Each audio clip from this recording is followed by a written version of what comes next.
Assalamualaikum warahmatullahi wabarakatuh.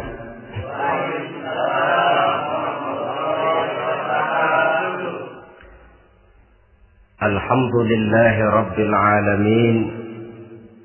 Wassalatu wassalamu ala ashrafil anbiya'i wal mursalin, Sayyidina wa maulana Muhammadin wa ala alihi wa ashabihil mujahidin at-tahirin, amma ba'd. Saudara hadirin kaum muslimin rahimakumullah. Dalam kehidupan sehari-hari kita selalu berhadapan dengan dua hal yang berlawanan, dengan dua hal yang kontroversial kata orang sekarang, yang kita diharuskan memilih satu di antara kedua hal itu. Sejak kita bangun tidur sampai kita tidur lagi, selalu kita hadapi dua persoalan itu. Yang benar dan yang salah, yang hak dan yang batil, yang pantas dan yang tercela, yang ma'ruf dan yang munkar. Persis seperti sebait lagu yang lagi ngepop dan banyak dinyanyikan anak sekarang. Madu di tangan kananmu katanya, racun di tangan kirimu. Tapi saya pikir-pikir, bagaimanapun kalau cuma sekedar madu di tangan kanan, racun di tangan kiri, adresnya jelas. Yang repot kalau kita sudah tidak tahu lagi mana yang madu, mana yang racun. Lebih celaka lagi di zaman sekarang, banyak racun mereknya madu. Kita terpedaya, kita terpesona, kita terpukau oleh racun yang bermerek madu ini. Kita minum dia yang akibatnya rawan di dalam kehidupan kita. Sangat banyak racun-racun yang terpancang di sepanjang perjalanan hidup kita ini. Dan dua di antara racun kehidupan itu akan kita bicarakan pada pertemuan kali ini. Yakni arak dan judi, minuman keras dan judi.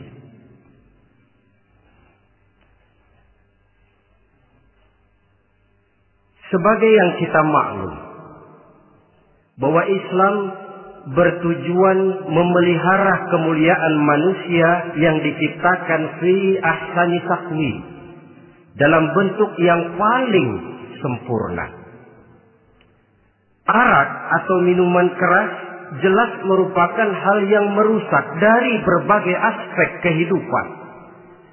Entah kesehatan tubuh, entah pertumbuhan akal, ketentraman rumah tangga, ketentraman masyarakat, bangsa dan negara.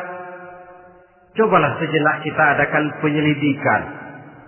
Kalau masuk kita ke dalam penjara, melihat sel-sel di sana, berapa banyak yang mendekam di sel karena urusan minuman keras. Masuk kita ke rumah sakit, berapa banyak yang dirawat akibat minuman keras, akibat stres yang dialaminya. Berapa banyak rumah tangga berantakan, berapa banyak pembunuhan terjadi, pemerkosaan terjadi akibat daripada minuman keras ini. Yang paling ironi kalau dia sudah menyerang anak-anak muda kita. Padahal kita tahu remaja, pemuda adalah bentuk miniatur daripada kehidupan suatu bangsa. Akan bagaimana warna Indonesia 20, 30, 40 tahun yang akan datang, remaja dan pemuda kita jawabannya. Bahkan dari segi agama pun akan bagaimana warna Islam di Indonesia 20, 30 tahun yang akan datang, remaja itu pula jawabannya. Karena itu tidak terlalu berlebihan kalau saya berkata bahwa untuk menghancurkan Islam di Indonesia ini tidak perlu menghancurkan pondok pesantren, tidak perlu menutup masjid, melarang pengajian, menyegel musola, tidak perlu. untuk menghancurkan Islam di Indonesia cukup dengan meracuni remaja, pemuda-pemudi Islam di Indonesia. Kalau mereka sudah diracuni, dijauhkan dari agamanya, masalahnya tinggal menunggu pergantian generasi. Maka yang jadi pilot proyek jelas remaja, pemuda, termasuk dengan menanamkan pengaruh minuman keras. Ditanamkan ke tengah remaja kita ini untuk jauh dari tuntunan agama. Hei pemuda-pemuda Islam, kalau kau mau jadi pemuda modern, jangan dekat-dekat ke masjid. Masjid khusus 60 tahun ke atas. Sepertinya di depan masjid itu ada papan pengumuman masjid khusus 60 tahun ke atas. Baca Quran kolot. Seiring dengan itu lalu modernisasi diartikan dengan westernisasi. Kau tidak akan bisa jadi pemuda modern sebelum semua yang datang dari barat kau telan mentah-mentah. Kau harus bisa bergaul seperti orang barat, berumah tangga macam orang barat, makan minum seperti orang barat. Kalau nyanyi lagu barat yang orang lain gak ngerti, kamu juga gak tahu.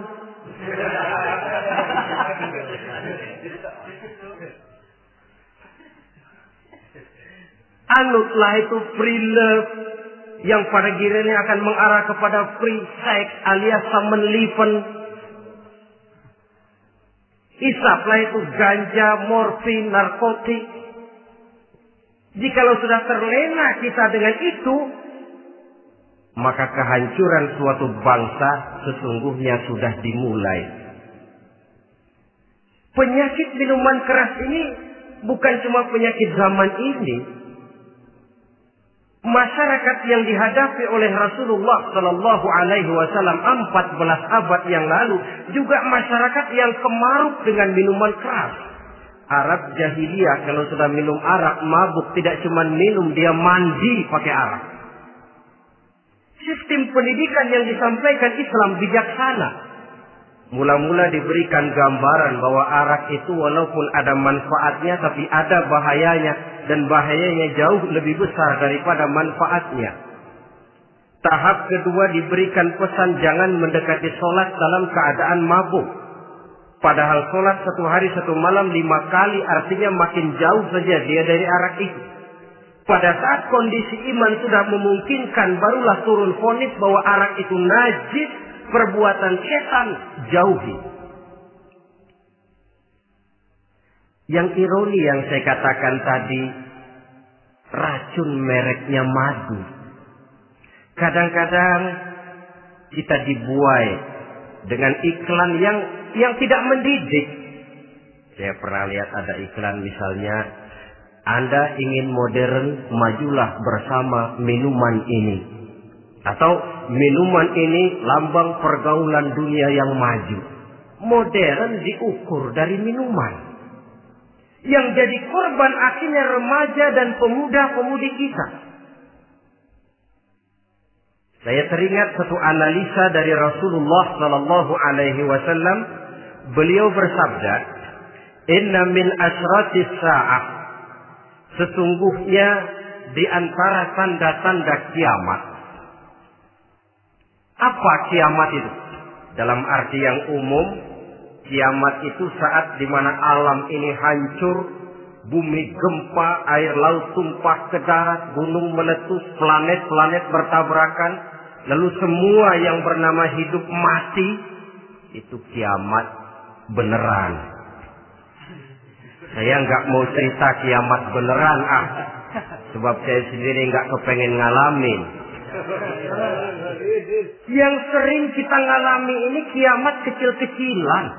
Kiamat mini. Apa kiamat mini itu? Hancurnya sendi-sendi kehidupan sosial. Maksiat merajalela, munkarat menjadi-jadi. Yang ma'ruf dianggap munkar, yang munkar malah menjadi ma'ruf. Yang salah disanjung-sanjung, yang benar dicaci maki. Tuntunan dianggap tontonan, tontonan malah jadi tuntunan. Kan kiamat kalau sudah begitu. Pencungkiran nilai. Kenapa hal semacam ini bisa terjadi? Penyebabnya kata Nabi, pertama ayyurfa'al ilmu. Ilmu diangkat oleh Allah. Bagaimana cara Allah mengangkat ilmu dan apa maksudnya itu? Allah mengangkat ilmu itu, saudara, caranya pertama dengan mewafatkan ulama. Makin banyak ulama wafat, makin banyak ilmu ditarik. Yang kedua, kurangnya minat orang untuk belajar agama. Kalau sudah klop macam itu, artinya agama sudah disudutkan ke pojok-pojok kehidupan. Agama cuma sekedar tinggal dekorasi. Agama cuma seminar, cuma kongres, cuma muktamar. Tapi bahwa agama merupakan realita dalam kehidupan, itu tidak pernah terwujud. Kalau ulama sudah tiada, minat orang belajar agama berkurang, maka ajaran Allah tidak lagi didenungkan orang. Dikala itu, wa yuzharul jahlu, akan muncullah kebodohan. Nampak kebodohan di mana-mana. Muncul permissive society, masyarakat yang merasa boleh hidup dengan kaidah serba boleh. Tidak ada halal, tidak ada haram. Tidak ada hak, tidak ada batil. Semuanya serba boleh. Kalau sudah begitu kondisi masyarakat, terjadilah apa yang dianalisa oleh Nabi. Dikala itu, wayabsu zina. Zina dikerjakan berterang-terangan. Orang sudah tidak punya malu. Hidupnya sudah pakai prinsip punya kuping kebo. Punya muka tembok. Punya kulit badak. Kalau juga dikasih tahu, malu dong kau tinggal serumah belum nikah. Malu sama siapa? Masyarakat. Allah, masyarakat cuek aja.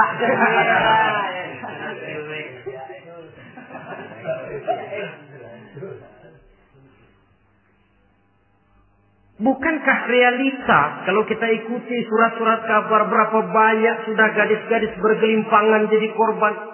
Berapa banyak bayi-bayi yang lahir ke alam ini tanpa harus tahu kemana dia mesti manggil bapak. Yang akhirnya mengalami keterakisan, dimasukkan ke dalam kantong plastik, dibuang ke tempat sampah. Kalau itu sudah terwujud, muncul efek negatif yang kedua. Wa yushrabal khamr. Arak, minuman keras jadi kebanggaan. Anak muda belum nyohor kalau belum bisa mabuk. Yang gak mabuk dianggap kolot. Kampungan loh. Bikin malu baru kena segelas aja udah miring. Cengeng. Temen kita hebat sampai nyungsep di got. Yang nyungsep hebat. Ya, kalau cuma yang hancur kehidupan pribadi. Tapi kalau sudah menyangkut masa depan, yang berarti masa depan suatu generasi adalah merupakan masa depan daripada suatu bangsa. Begitu kerasnya Islam ini melarang minuman keras. Sampai bukan cuma sekedar meminumnya saja yang diharamkan, tetapi juga dilarang mengimportnya, memproduksinya, membuka warung yang menjual minuman keras atau bekerja di tempat penjualan minuman keras. Ada juga yang nyerempet-nyerempet, Pak, kalau sedikit kan nggak apa-apa, nggak mabuk ini. Nah, saya ingatkan hadis Nabi diriwayatkan oleh Imam Ahmad, Abu Daud dan Turmuzi. Nabi bersabda, "Ma askara katsiruhu faqaliluhu haramun." Apa yang banyaknya menyebabkan mabuk, sedikitnya pun tetap haram hukumnya. Memang barangkali mungkin ada manfaatnya, tetapi bahayanya jelas lebih besar ketimbang manfaat yang bisa timbul daripada jenis minuman keras itu sendiri. Dalam hadis lain Nabi pesankan, "Man kana yu'minu billahi wal yaumil akhir fala yaq'udu ala ma'idatin taduru 'alaiha al-khamru. Siapa yang beriman kepada Allah dan beriman kepada hari akhirat, jangan dia duduk di dalam satu pertemuan yang di dalam pertemuan itu diedarkan minuman keras. Masuk ke dalam lingkungan macam itu saja tidak diperkenankan. Kenapa? Asyariku fi syarri syarrun. Bersekutu dengan kejahatan, jahat juga hukumnya. Semalam kamu mabuk ya? Enggak, temen. Saya cuma ngebeliin aja kok. Apalagi ngebeliin.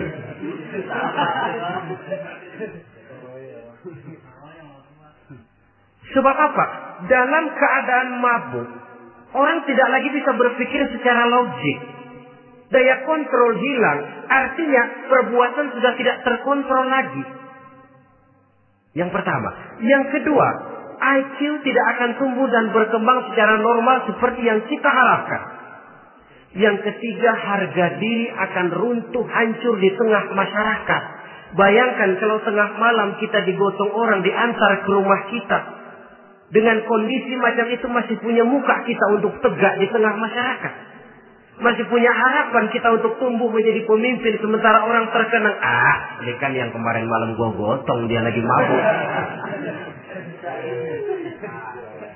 Harga diri, kepribadian. Jangan lupa saudara, kita hidup di tengah masyarakat.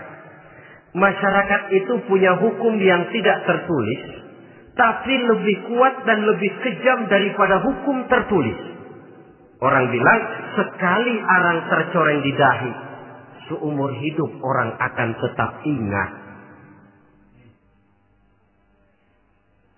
Makanya Rasulullah dalam hadis memberikan tamsil untuk adik-adik remaja muslim ini, masalul mu'min kamasalin nahli. Perumpamaan orang yang beriman itu persis seperti tawon. Mentalitas orang mukmin persis tawon. Apa mentalitas tawon?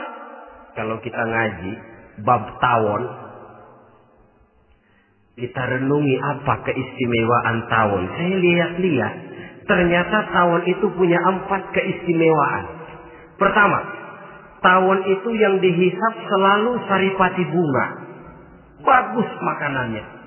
Belum pernah tawon keliru makan. Saya belum pernah dengar kok ada tawon makan tahu.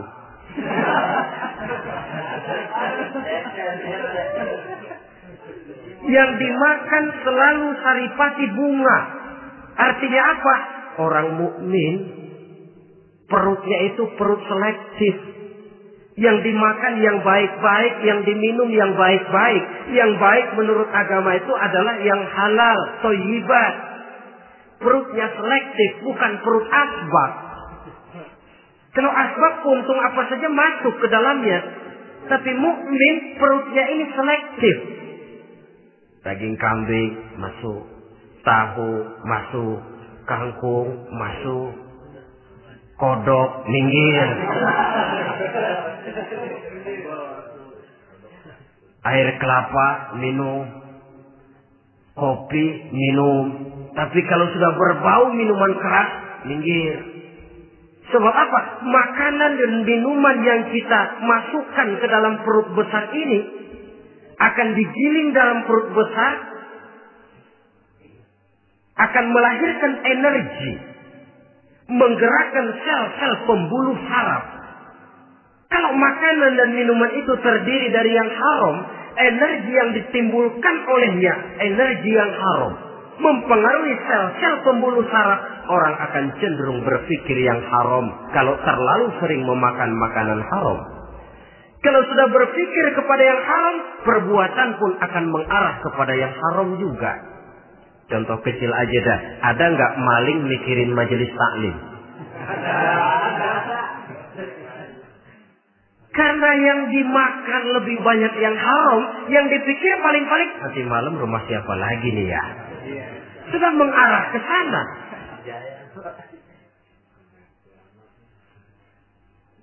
Saripati bunga yang dimakan tawon itu. Lalu tawon yang kedua saya lihat yang dikeluarkan selalu madu. Artinya apa? Orang mukmin itu kalau dia berkata, perkataannya mengenakan orang. Kalau dia berbuat, perbuatannya membawa manfaat bagi orang. Kalau kakinya melangkah tentu ke tempat yang ada gunanya. Yang dikeluarkan madu, bukan racun. Indah tawon itu. Yang ketiga, tawon saya lihat, kemanapun dia hinggap, tidak ada dahan patah. Artinya apa? Orang mukmin dimanapun dia tinggal, kemanapun dia pergi, pantang jadi biang kerok buat lingkungannya. Pantang menimbulkan kerusuhan dan keonaran. Tidak ada cabang patah dimanapun tawon hinggap.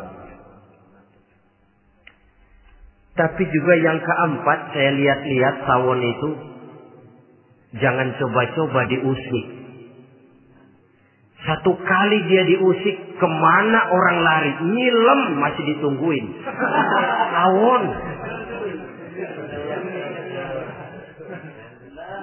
Tapi kalau nggak diusik, nggak ada tawon usil ke pasar nyariin orang.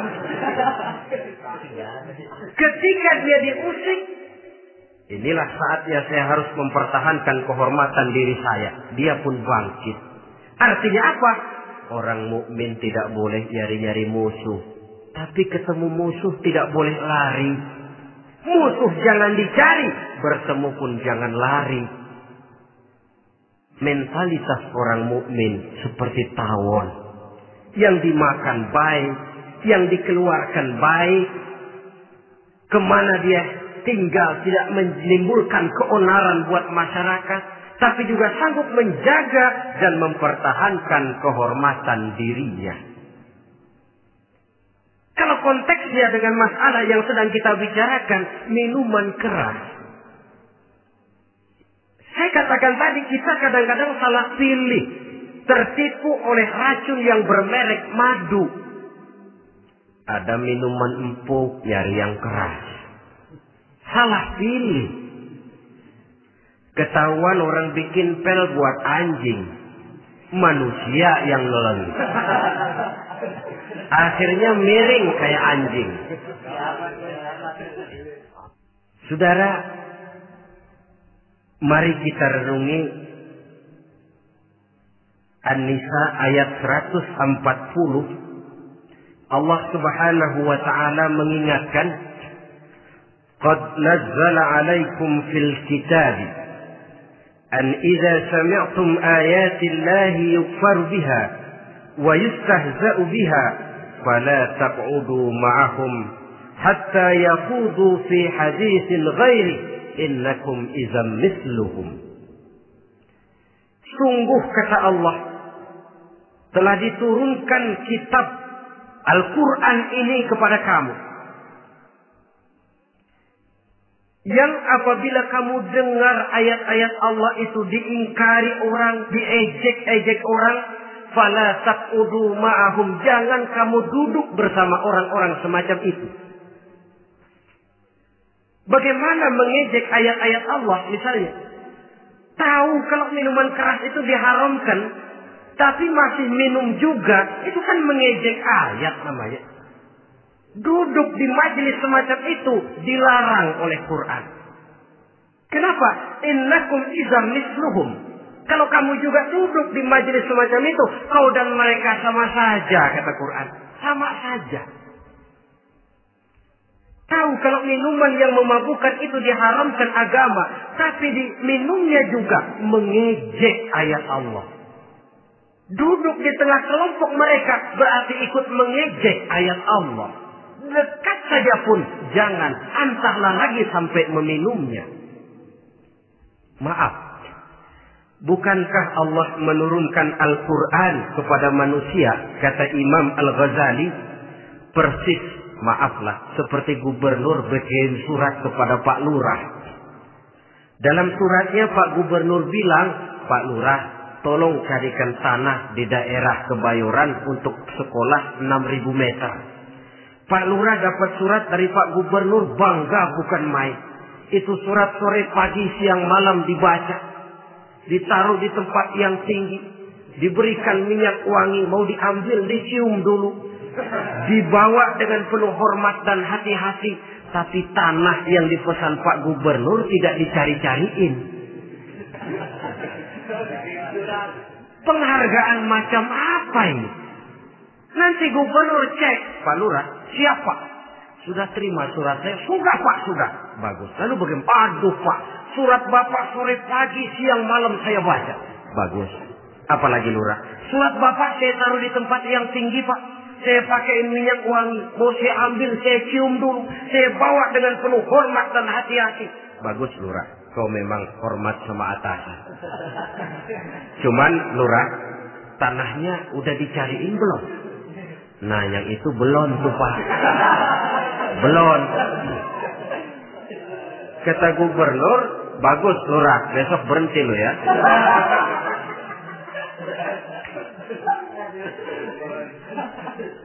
Membacanya memang penting. Al-muta'abbad bitilawatihi. Beribadah dari sebab membacanya. Tapi setelah kita baca, kita tahu isinya. What next? Mau apa kita dengan isinya itu? Jangan yang kita baca, kita injak-injak. Itulah ironinya. Bagaimana Quran itu mau membawa keberkahan dalam hidup ini. Kalau yang kita baca sering kita injak-injak. Dalam kehidupan kita baca ayat. Wa ahallallahu al-bai'a wa harrama riba.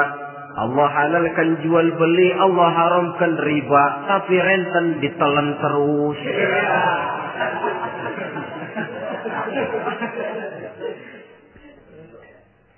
Kita baca ayat wa'tasimu bihablillahi jami'an wa la tafarraqu. Berpegang teguhlah kamu kepada tali Allah, jangan bercerai-berai.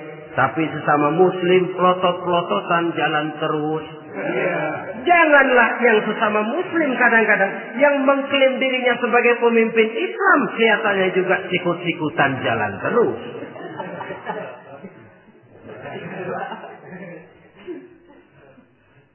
Sehingga tidak heran kalau orang bilang di bawah ngamalin ayat kursi sudah sampai di atas ayat hilang, tinggal kursi saja yang diamalin. Ironi dan menyedihkan. Perjalanan panjang memang saatnya kita menunggal dengan Al-Quran ini. Tetapi prosesnya memang harus kita mulai dari sekarang. Perkara kapan proses ini selesai, itu bukan masalah kita. Tapi bahwa kita sudah memulai suatu proses, itulah yang diharapkan. Hadirin yang saya hormati. Oleh karena kerasnya peringatan Islam terhadap minuman keras. Pernah satu hari seorang lapor kepada Khalifah Umar bin Abdul Aziz bahwa ada sekelompok orang berkumpul meminum minuman keras. Kata Khalifah Umar bin Abdul Aziz, jerak mereka, hukum, cepat. Ya Khalifah, kenapa? Di tengah mereka ada juga orang yang Ramadan biasa puasa. Begitu, iya, yang biasa puasa duluan hukum. Kenapa? Mengerti memang lebih besar resikonya daripada tidak mengerti. Kalau yang tidak mengerti dilatar belakangi oleh kebodohan, barangkali masih bisa ditolerir, masih bisa dimaklumi. Ini toh sudah tahu mau puasa, kenapa berkumpul di majelis yang ada minuman keras? Tapi memang kelompok ini kan memang selalu ada. Kita lihat dalam masyarakat itu kan ada 4 kelas. Pertama, ada orang yang tahu perintah dan tahu larangan. Ini the first class, kelompok terbaik. Perintah tahu, dia kerjakan. Larangan tahu, dia jauhi. Ini orang terbaik. Yang kedua, ada orang tahu perintah tapi tidak tahu larangan. Perintah tahu, larangan tidak tahu. Sholat mau, puasa mau, zakat fitrah bayar. Nyolong mau, mabuk ayo. Perintah tahu tapi larangan tidak tahu, akhirnya semua dikerjain.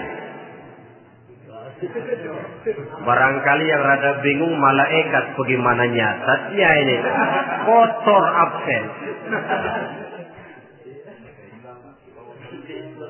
Gelas yang ada di hadapan saya ini, kalau semua diisi air putih macam ini, kan jelas bisa diminum orang.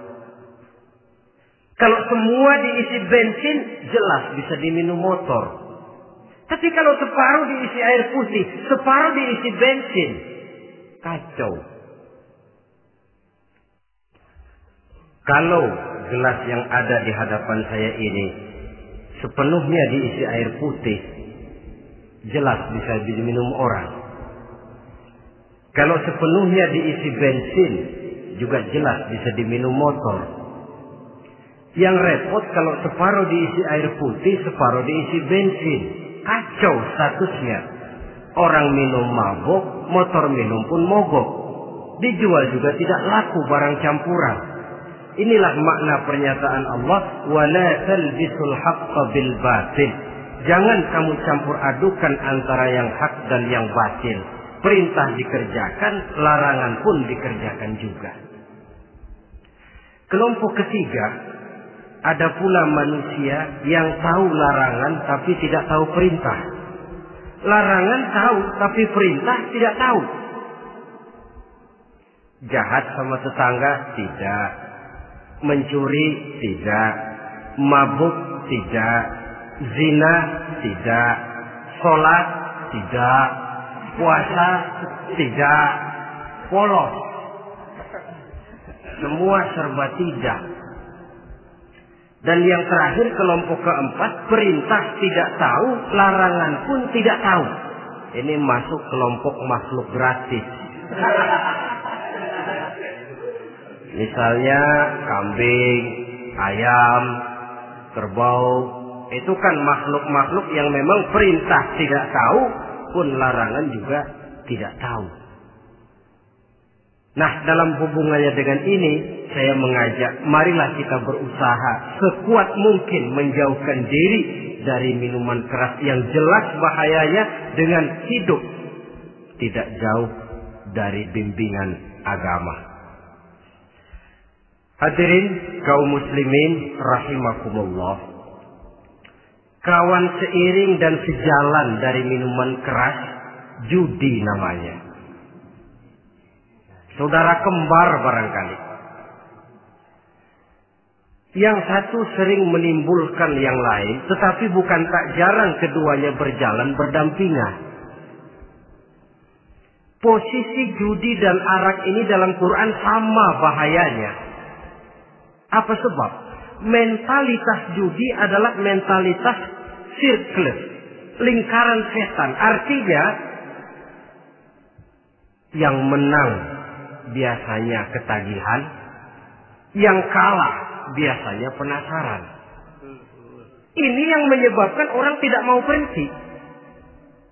Kalau dia menang, dia ingin mencoba untuk menang dalam jumlah yang jauh lebih besar lagi. Kalau dia kalah, dia penasaran, kenapa hari ini kalah? Barangkali sial, besok malam saya tebus. Mental semacam ini memang sulit untuk berhenti.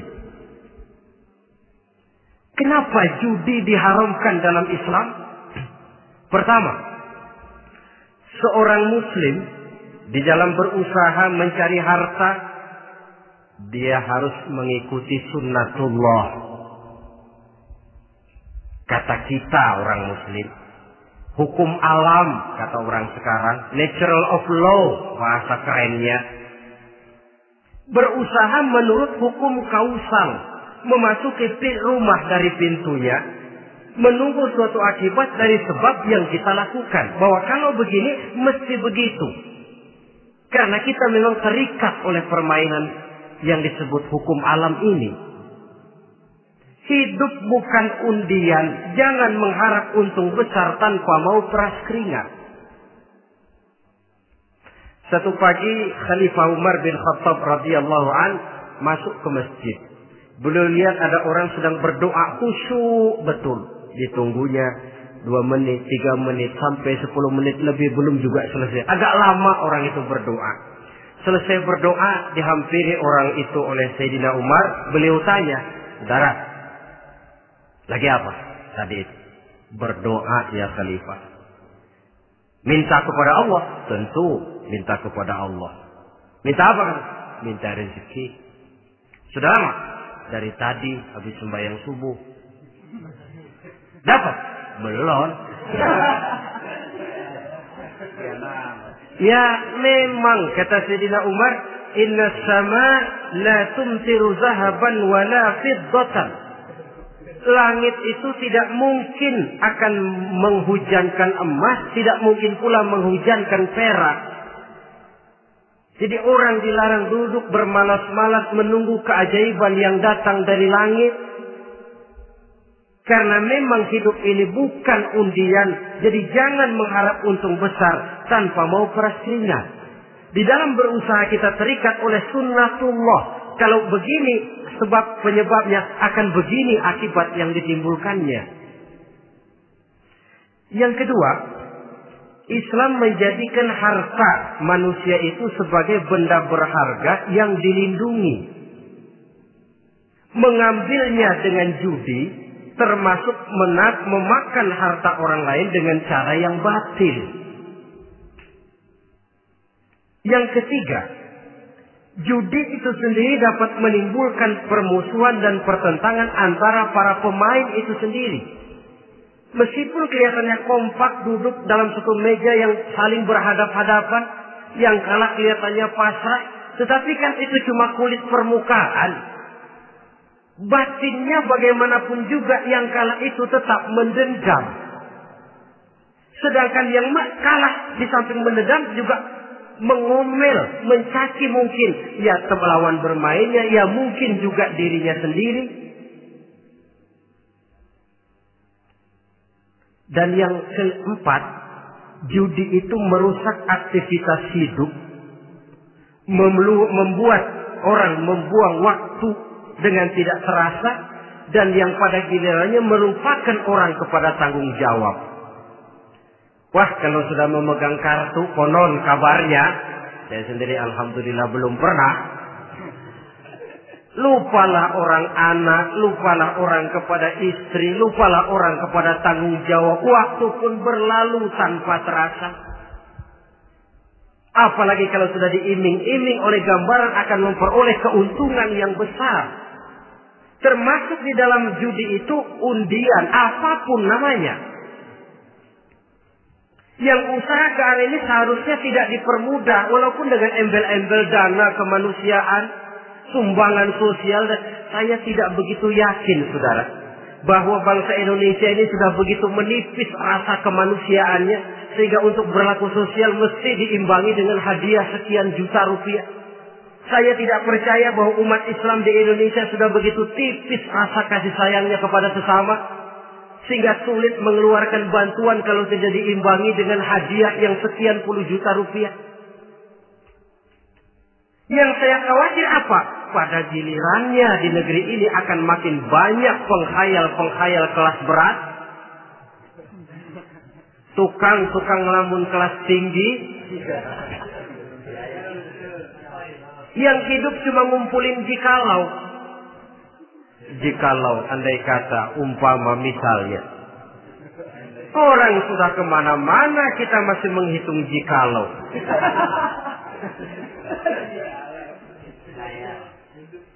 Orang boleh saja mengharap burung terbang tinggi, tapi punai di tangan jangan dulu dilepas. Artinya, idealisme silahkan terbang setinggi langit, tapi kaki harus tetap berpijak di alam realita. Bahwa memang lebih baik makan singkong dalam kenyataan daripada makan roti tapi ngimpi.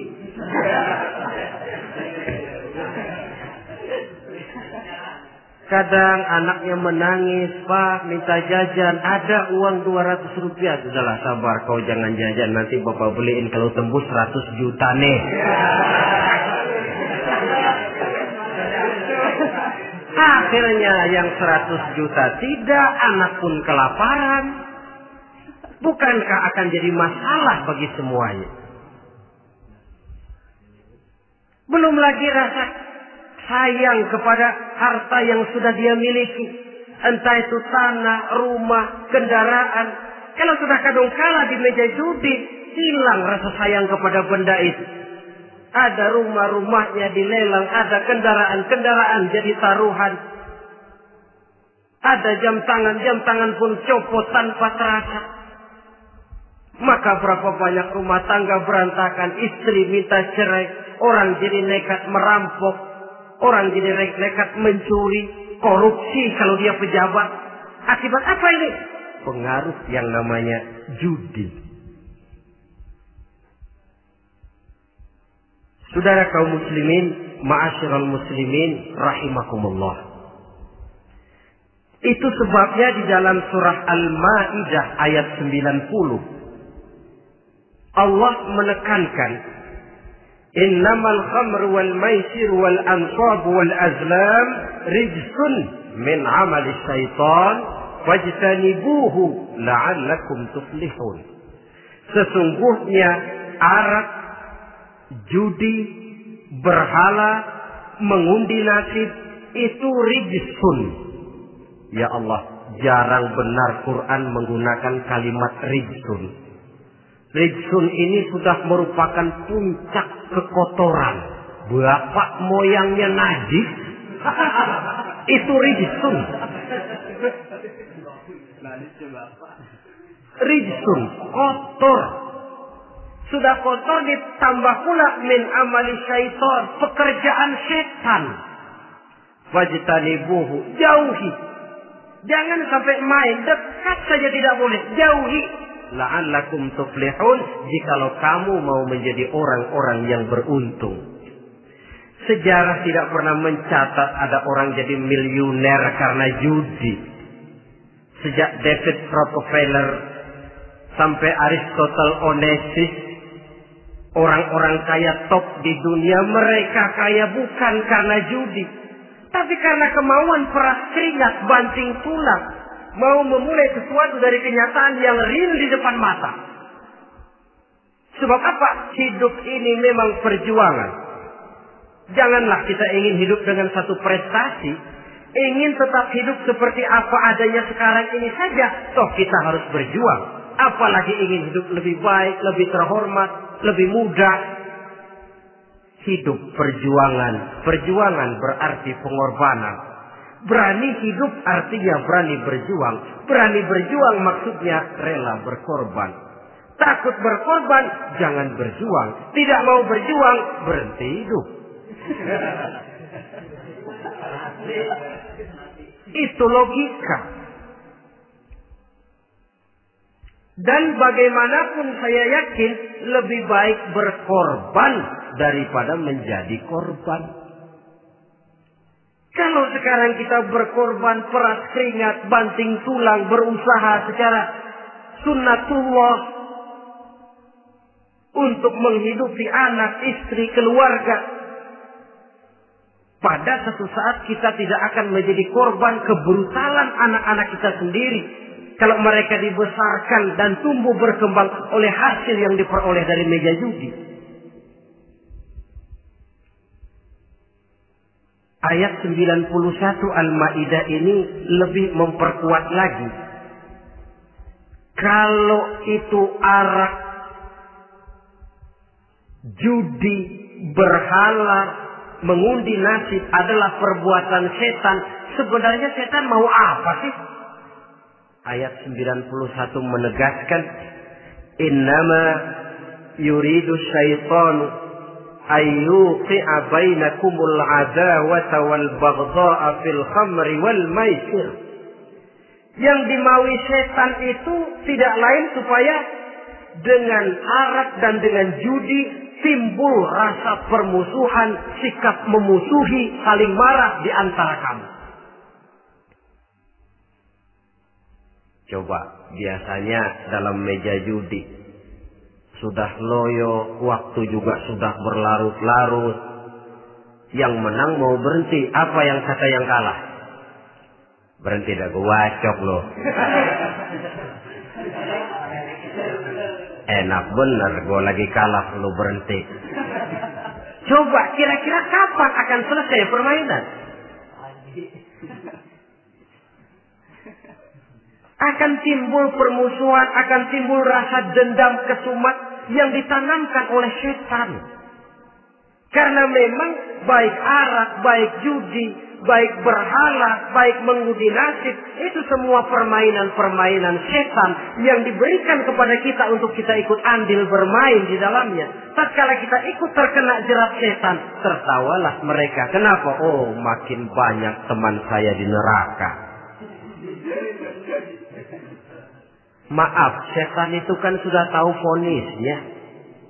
Ketika dulu di dengkotnya yang namanya iblis terusir dari surga, itu bikin semacam perjanjian dengan Allah. Tuhan, kenapa iblis? Gara-gara Adam saya terusir dari surga. Maka sejak saat ini Adam dan seluruh keturunannya adalah musuh bebuyutan saya. Saya akan gelincirkan mereka dari jalan. Silahkan iblis, goda mereka. Tapi kau tidak akan mungkin bisa menggoda mereka kalau hamba-hambaku itu menjadi hamba yang ikhlas. Hanya hambaku yang ikhlas yang tidak mungkin kamu goda. Yang lain barangkali bisa. Sejak saat itulah iblis memproklamirkan permusuhan. Dan dia sudah tahu betul vonisnya neraka. Tugas dia sekarang bagaimana mengumpulkan teman sebanyak-banyaknya ke dalam neraka. Hamba Allah saja yang tidak tergelincir kepada minuman keras dan judi. Hamba Allah yang ikhlas itu bagaimana? Yang ikhlas menjadi hamba Allah. Dalam arti kata dan perbuatannya memang mencerminkan bahwa dia hamba Allah. Maaf. Di zaman sekarang ini kan banyak orang cuma berkata, saya hamba Allah, mulutnya. Tapi perbuatannya membuktikan dia hamba setan, hamba dunia, hamba harta, budak jabatan, budak nafsu. Tidak sesuai antara ucapan dan perbuatan. Sebab itu kata-kata hamba Allah kalau keluar dari mulut manusia itu murah. Soalnya ngaku. Ngaku siapapun bisa. Tapi diakui atau tidak? Ini yang kita belum tahu. Ada juga orang berdalih, saya kan masang kalau dapat nanti mau nyumbang masjid. Barangkali aja kalau nyumbang masjid disoriin dikit sama Tuhan.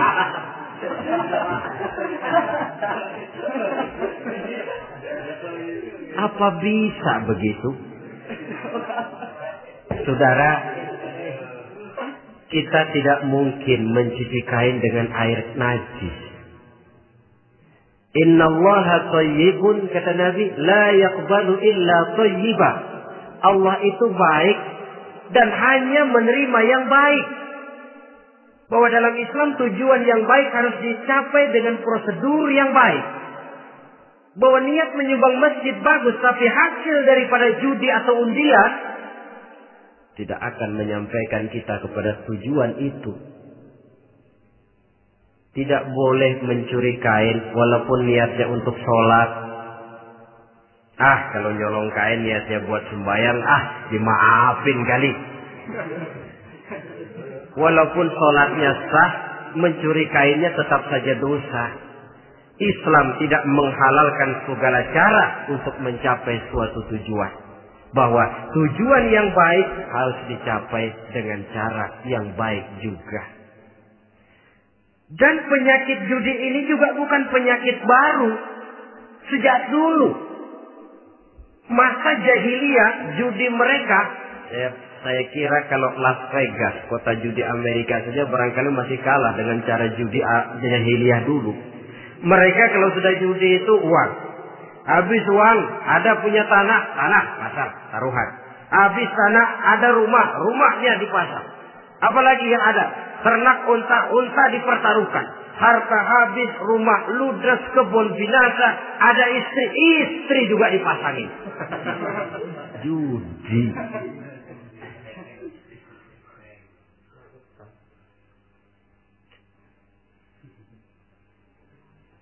Kita sebagai muslim oleh Al-Quran dijelaskan orang yang mempunyai dua tujuan hidup. Pertama tujuan jangka pendek. Yang kedua tujuan jangka panjang.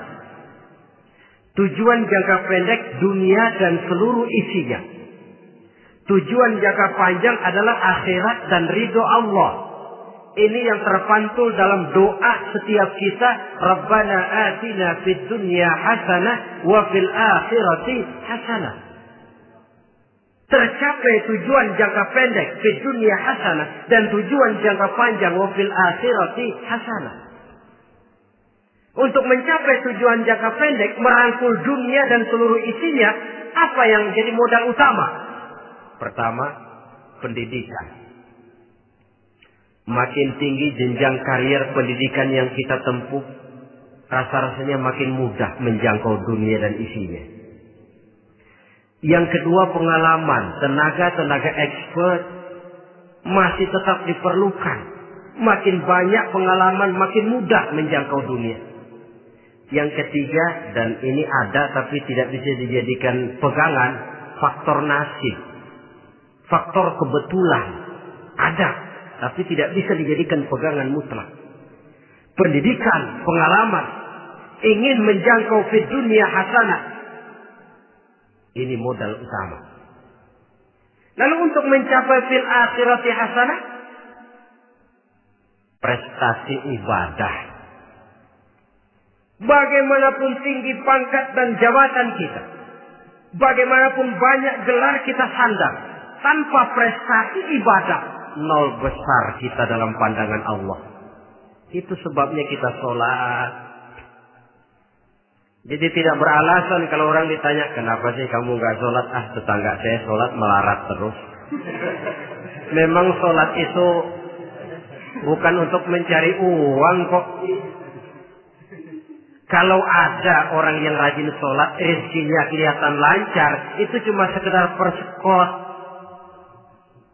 Uang muka, cashnya tetap di akhirat nanti. Efeknya apa? Karena kita punya tujuan jangka panjang, mengharap ridho Allah di akhirat. Cara kita mencapai tujuan jangka pendek dibatasi oleh pertanyaan, Allah ridho apa enggak? Kita cari uang, tapi pertanyaan pokok, Allah ridho enggak cara ini? Kita mengejar kedudukan, tapi Allah ridho enggak dengan cara ini? Ini yang menyebabkan kita lantas tidak lalu menghalalkan segala cara. Yang penting tujuan tercapai cara apapun halal. PKI. Kan cuma PKI yang berprinsip asal tujuan tercapai cara apapun halal. Dan kita sudah sepakat PKI dan seluruh ajarannya tidak berhak hidup di bumi Pancasila ini. Cuma jangan sekedar PKI-nya dikutuk tapi ajarannya dipakai.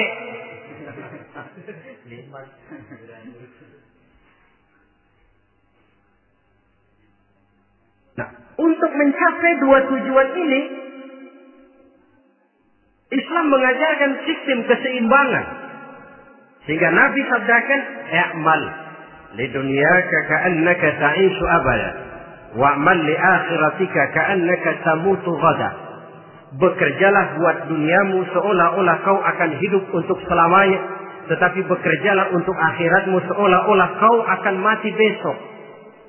Jadi kalau kita sudah sholat menghadap Allah, usolli fardhu maghrib, Allahu Akbar, ingat seolah-olah kita akan mati besok supaya timbul khusyuknya. Tapi kalau kita sudah bekerja, kuliah, belajar di tempat tugas, ingat seolah-olah kita akan hidup selamanya supaya timbul gairah kerja. Jangan dibalik. Di kantor ingat mati, lemas terus. Ngapain kerja sungguh-sungguh bakalan mati. Lagi sholat ingat Duta Merlin, Altiron Plaza, ya kacau. Salah pasang, tidak pada tempatnya. Untuk mencapai fid dunya hasanah ini, Islam mengajarkan tempuh jalur yang mengikuti sunnatullah. Itu yang dihargai oleh agama. Terikat oleh hukum kausal bahwa kalau ini yang saya usahakan hasilnya akan begini. Perkara nanti hasil tidak seperti yang kita harapkan, baik sangkalah kita kepada Allah. Sebab kita tidak tahu rahasia apa di belakang itu. Kadang orang mengeluh, habis saya rajin sholat tapi rezeki seret, berhenti aja dah. Kita tidak tahu rahasia di belakang itu. Pernah, hadirin, satu hari seorang petani, dia selesai bekerja di ladang, istirahat. Dia tidur di bawah sebuah pohon beringin. Di sebelah pohon beringin itu ada pohon labu. Dia berpikir, kalau saya lihat-lihat Tuhan nggak adil katanya. Masa pohon beringin pohonnya besar, buahnya kecil. Pohon labu pohonnya kecil, buahnya gede. Tuhan bukan arsitek ulung ini.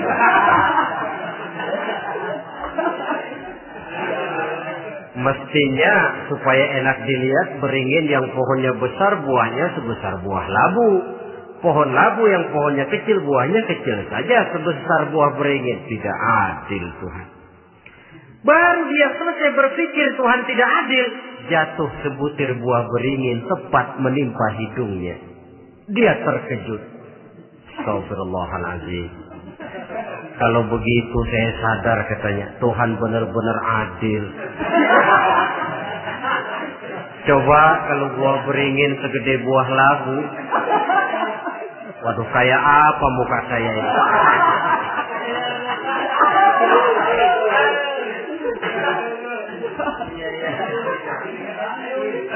Baru terbuka pandangan matanya setelah berhadapan dengan kenyataan. Baru keluar respek. Allah benar-benar adil. Padahal semenit yang lalu dia masih berkata, Tuhan bukan arsitek ulu. Tapi semenit kemudian setelah berhadapan dengan kenyataan yang real dia hadapi, Allah benar-benar adil.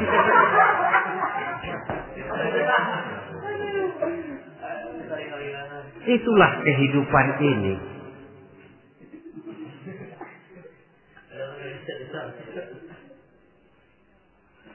Saudara hadirin yang saya hormati, karena itu baik arak, baik judi, dua-duanya merupakan bahaya laten yang tidak hanya mengancam kehidupan agama, tetapi juga masyarakat, bangsa dan negara, apalagi kalau sudah jatuh kepada generasi penerus.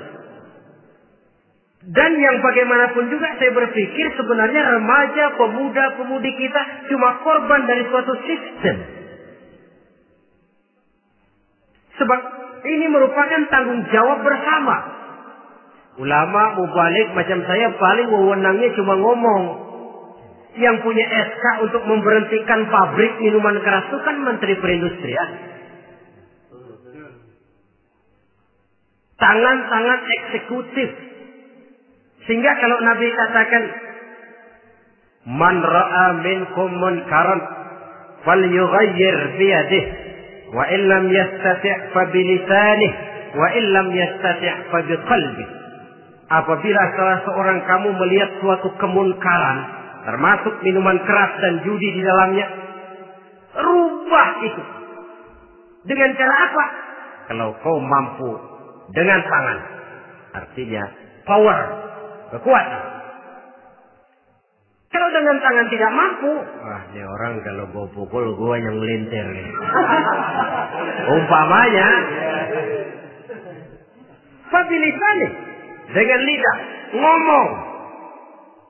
Mas, saya senang sampean tinggal di sini, kampung kami tambah warga, tapi tolonglah jangan bawa pengaruh yang tidak baik. Kalau ternyata bicara pun tidak berani, fabiqalbi, cukup dalam hati, sekurang-kurangnya tidak ikut membenci kemungkaran dalam hati, itulah kadar iman yang paling lemah. Ini secara umum. Tapi kalau hadis ini kita mau adakan semacam, katakan description of job, bahasa kerennya, kita adakan pembagian tugas. Siapa yang harus merombak kemungkaran dengan power? Penguasa, pemerintah, sebab dia punya aparat. Siapa yang merombak kemungkaran dengan lidah? Ulama, kiai, mubalik, ngomong. Siapa yang hanya merubah kemungkaran dalam hati? Kita umumnya rakyat lemah ini. Yang mau ngomong gak berani, tapi hati pegel.